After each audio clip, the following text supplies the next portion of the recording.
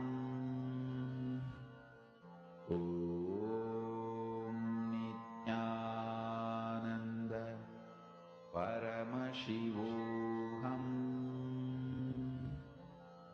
Om Nityananda Paramashivoham.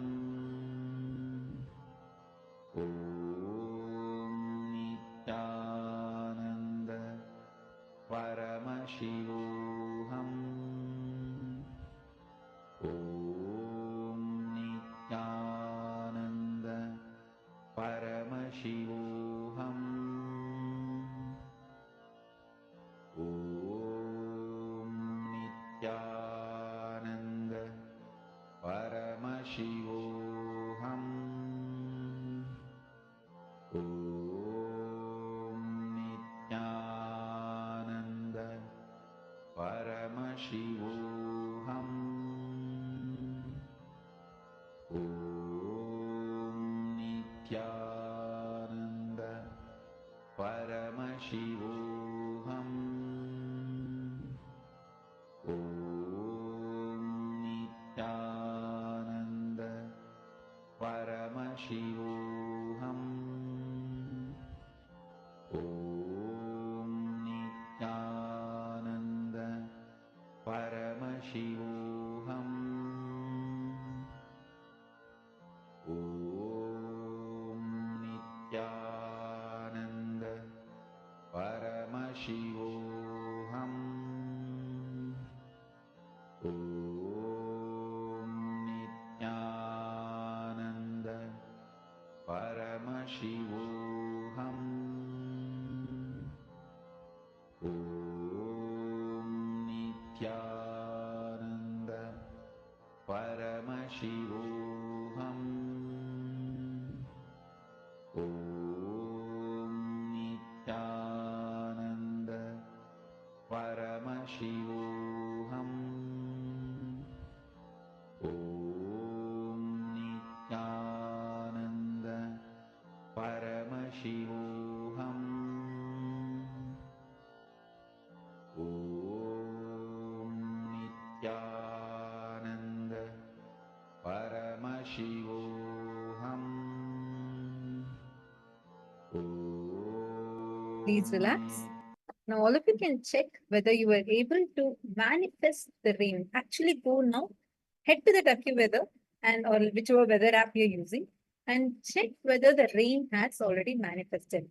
Understand, see the weather change, whatever change has happened, post it here. And see, most importantly, sometimes it will take 42 minutes for one cycle. So let that whole process happen. You just go with the flow. Let it keep manifesting. You just, Swamiji said, you need to make a conscious declaration and visualize that it is raining in that place. Come on, who all have manifested, please post in the chat.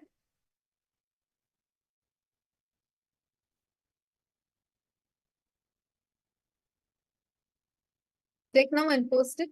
And now with this, we are going to be entering into a very important session. The session on today's darshan. Today we are going to be having the darshan of Bhagavan Ganga Dharamurti and Ganga Visarjanamurti forms of Paramashiva. And how did Devi Ganga come to planet Earth? And who is this form of Paramashiva as Ganga Dharamurti and Ganga Visarjanamurti? We are now going to be listening to this story, the history, directly from Paramashiva himself. Our beloved Swamiji is going to be revealing this as it happened. So let us all listen intensely to the story of the history of Devi Ganga.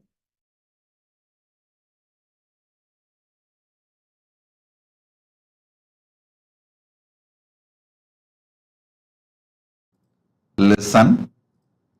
Sanatana Hindu Dharma is the science of cosmos. Sanatana Hindu Dharma reveals the vertical time zones, higher lokas, all the higher lokas and the beings who are living there, the superconscious beings and how to connect with them and receive their blessings and support in our life, and how to bring those great gifts from those worlds to this world and make this world a better place. Understand? One king Bhagirath, only one king Bhagirath, he decided he will do tapas and bring Mother Ganga, Ma Ganga, who was living in Brahmaloka, Satyaloka. She was living in Brahma's Kamandalu. Brahma was doing the creation through the Veda mantras and using Ganga from his Kamandalu. That's the way he was doing the creation. He decided he will beg Brahma, all the gods, the beings of the vertical time zone, superconscious beings of the vertical time zone, and he will bring Mother Ganga to planet Earth. See, one king through his tapas brought Mother Ganga to planet Earth, and whole humanity is still enjoying Ganga. Understand? 1/10 of the humanity, 10% of the humanity is directly benefited by Ganga. You may be shocked. Go and study, Google, you will find 10% of the humanity. 1/10 of the humanity is directly benefited by Ma Ganga. All the great gifts given to this planet, rare herbs, many things were brought from the higher worlds, the vertical time zone. Not only they enriched their life, they enriched the planet Earth. So understand, Kriya Pada is the methodology. Kriya Pada gives you the complete science. What is vertical time zones, higher worlds? Who are the superconscious beings living there? And what is their characteristics? And how to connect with them? How to bring them and their blessings, bring them and their blessings to planet Earth. How Ganga happened on the planet Earth? Ganga is considered as a river which is there in the higher lokas.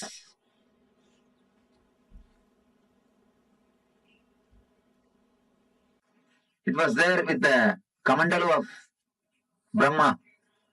Means this is the energy, this is the water energy of existence. Brahma means a creator, the energy which creates the whole existence. Brahma says they have to take bath every day. Then Bhagirath says, all right, I'll arrange all the facilities for devatas to stay in the planet Earth.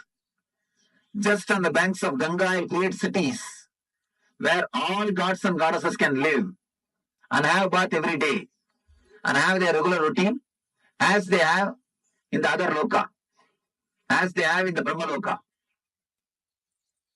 Brahma says, if that is the case, then I agree. Go ahead and do it. Then he comes and does tapasya towards Himachala, the Hima hills, Hema Parvata, the Himaraj, who is the father-in-law of Shiva. He does tapasya towards the Himaraja.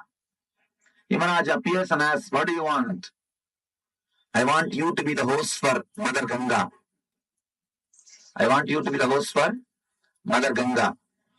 And you are the person in whom I can create a city for all the devatas. And only from you, the Ganga can flow. You are the only person who can be base. Ganga is the water energy of Brahma. She was there in his Kamandalu. I will describe the scene, how the Ganga happened on the planet Earth. First, I'll tell the story. Then, we will see the deeper meaning of that metaphysical story. There was a king called Bhagirath. For some reason, his forefathers have been cursed by some rishi, and they all died. They have been burnt, reduced to ashes. All their ghosts are living there, struggling, suffering. They are not liberated. So they beg Bhagirath to help him some way.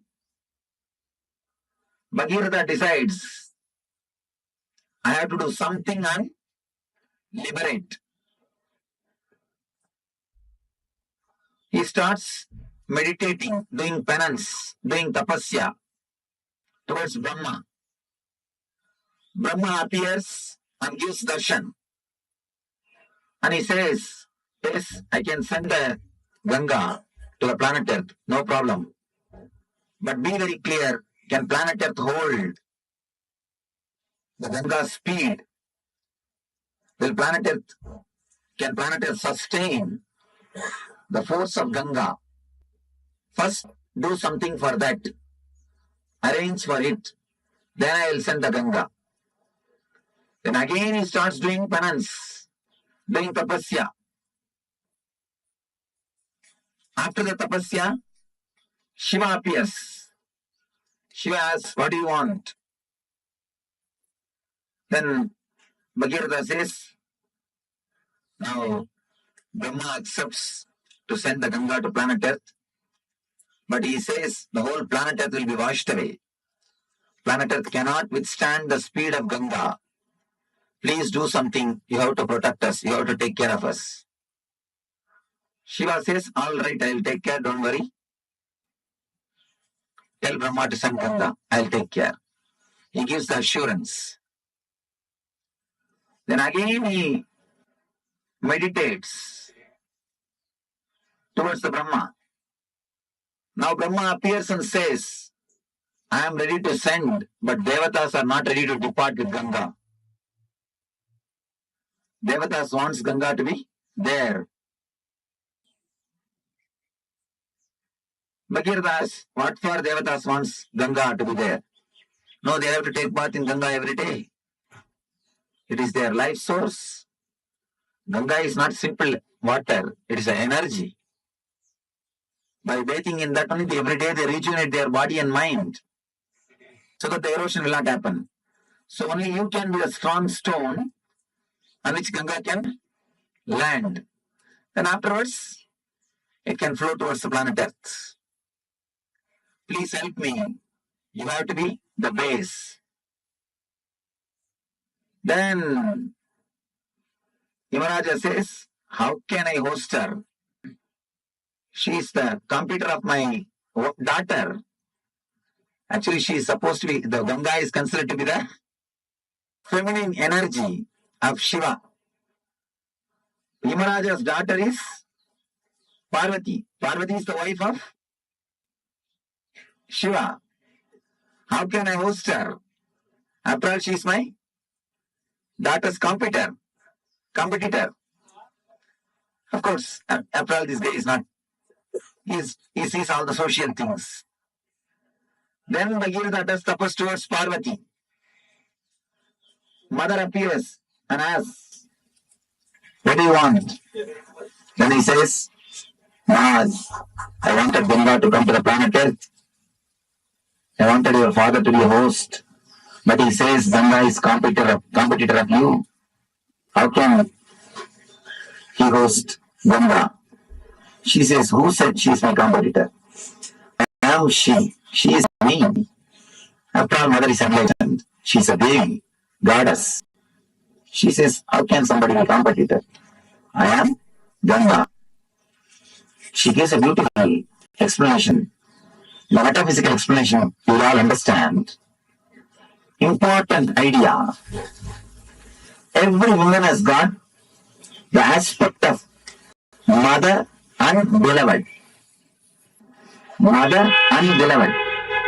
Woman who has realized the mother and beloved aspects in herself is only the fulfilled woman. She says she is the woman as feminine aspect of me. I am the mother aspect of her. Uma says she is my feminine aspect. She is my beloved aspect. I am the mother aspect. So she is not my competitor. She is not competing with me. She is complementing me. Then she goes and tells Himaraja, host her. Himaraja accepts that Himaraja will host her. Then Bhagirath starts building the whole city throughout the route in which Ganga is supposed to travel. He meditates on every hill and takes permission. He prays to every hill. Every hill says, yes, I will give the way for Ganga. So all the whole route is cleared. Then he goes and prays to Kalabhairava, who is the in charge of city Varanasi. Kalabhairava is the in charge of Varanasi city. He meditates towards Kalabhairava. Kalabhairava appears and says, what do you want? I wanted, please give us the way for Ganga. You should receive Ganga and give us the way. Kalabhairava says, surely I will give, don't worry. But this is such a holy city. Tell Ganga to do a production of the city and go. Do a production of the city and go. He says, yes, I will surely tell Ganga. And Ganga accepts that. Kalabhairava's command. She takes the U-turn. Means the Uttaravadi. She is called Uttaravadi in Kasi. Usually Ganga flows only towards the ocean. Suddenly she takes a turn. There is no hill that you should understand. There is no hill on which she hits and turns. Here she hits a hill and takes turn. In Himalayas, the Uttarashi. In the Kashi, there is no hill. And just sand meadows. And she takes a turn and goes. Then when all the arrangements are ready, then he meditates towards the Brahma. Suddenly, Brahma comes up with the next trouble, next problem. You meditated and propitiated all the devatas except Vishnu. Now, you have to do something to Vishnu. Only then he can send Ganga. Then he started meditating towards Vishnu. He prayed the Vishnu. Did tapasya. Vishnu appeared. What do you want? I wanted the Ganga to come down to the planet Earth. Unless you agree, unless you give blessings, it will not be possible. Please bless me. Vishnu says, all right. I bless you. Ganga will come to the planet Earth. She will come just out of my feet. And he blesses. The Ganga will come out of his feet. Then he says a beautiful one more word. Whomsoever has realized the Vishnu Maya, means the universal consciousness. Whatever water comes out of their feet will be Ganga. Whomsoever has realized the Vishnu Mayam Jagat, Whomsoever has realized me, from their feet, whatever water comes out will be Ganga. From this word only the tradition of Pada Puja starts. Pada Puja of enlightened masters starts from this tradition. Vishnu says, whomsoever has realized the Vishnumayam Jagat, Sarvam Vishnumayam Jagat, from their feet Ganga will flow. From their feet Ganga will flow. Then, now he again meditates towards Brahma. Brahma appears with all his glory and compassion, blesses the Bhagirata. Then he prays to Ganga. Then he does tapasya towards Ganga, meditates and invites the Ganga mother. Ganga with all compassion, not only compassion, the wild energy. She just comes out of the Brahma's kamandalu with all the power. She straight away started moving towards the planet Earth. The moment she came out of the kamandalu and started moving the planet towards the planet Earth, all the 14 worlds are shaken. All the devatas, all the rishis, all the munis simply escaped from their planet Earth and ran away because they got frightened. The Pralaya is going to happen. Means the end of the world has come. Such a power, they simply ran away from their world. They escaped. And appears Shiva. Shiva beautifully appears and puts his head into Ganga. She straight away lands into Shiva's head, into the matted lock. The next thing, she gets locked in the hair itself. She is black. Here, Bhagirata is sitting, waiting for Ganga for one kalpa. What has happened? We are receiving the call, she has started already, but she has not landed. Already she has started, but she has not landed here. What happened? What happened in the way? Again he meditates towards Shiva. Shiva appears and says, yes, she's there in my head. Now what do you want me to do? Bhagirata says, please just send her a little bit. Don't hold the whole thing. Then Shiva says, oh, is it so? Alright. Then just, he moves one hair. Just he does. Only one hair moves. And from the one hair gap, just Ganga comes out and lands on the Himalayas and comes. That is the river which is flowing throughout this planet Earth. And that is the perennial source. That is the Ganga. By flowing through this way, she fills the ocean. Understand? The story says the ocean itself is son of Ganga. Varuna Raj is son of Ganga Mata. Water is supplied to the ocean by Ganga. That is the story. Originally there was no ocean. There was no water on the planet Earth. It is through Ganga first water came to the planet Earth. And because of Ganga flowing continuously, all the oceans are created. It is from Ganga, original water source, started. Then she goes and merges into the Samudra Raj, the son of Ganga Mata.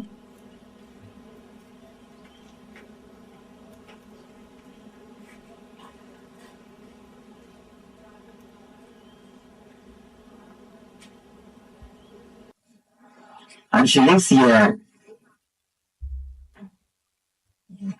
as an energy, as an embodiment of energy, blessing the people, giving them the outwardly things and the inwardly spiritual bliss. She is Iga Bara Sudha Dayani. She gives everything of the outer world and everything of the inner world. Now you'll understand the whole story of Ganga from the dimension of a spiritual enlightenment. Actually, the whole story is metaphysical expression of Bhagirath's enlightenment. The whole story is the metaphysical expression of Bhagirath's enlightenment. First thing, Bhagiratha is tortured by the past samskaras, engrams. That is the elders who are not liberated, who are still there hanging around him. He is continuously tortured by the past samskaras, engrams.